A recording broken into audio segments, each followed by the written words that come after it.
There's never been a case like this, never in our history, with the President of the United States so nakedly trying to single out a single religion for condemnation, to say to so many people, you are not welcome here.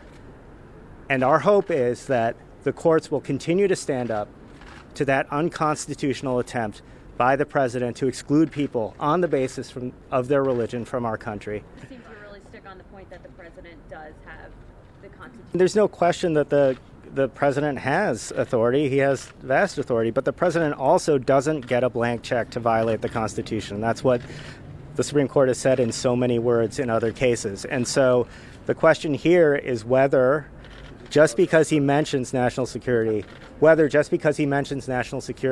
he's going to be allowed to basically rip up the religious freedom portions of our Constitution and throw them in the garbage. And the answer to that question has to be no. They are not welcome.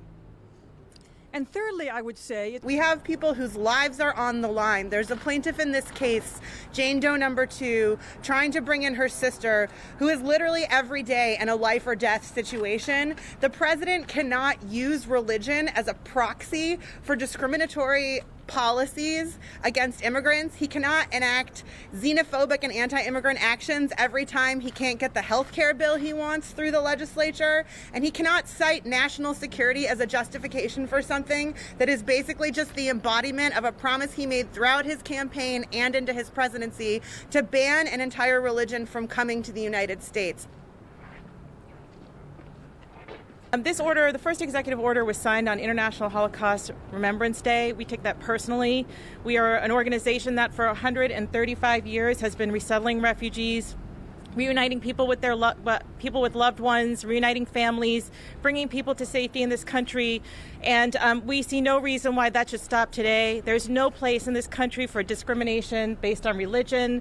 There's no place in this country for separating families for no reason.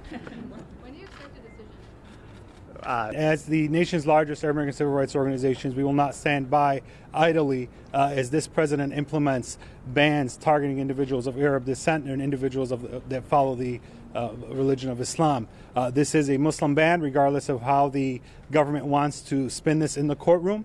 It's something that's alarming. It's something that's had its impact on the community already. I don't know. It's up to the court now. It's in their hands, and we'll just I think the law and the facts are on our side. I'm never going to predict what a court is going to do, but I think eventually we will. Well, we have prevailed thus far, and I think that at the end of the day, the ban will be struck down.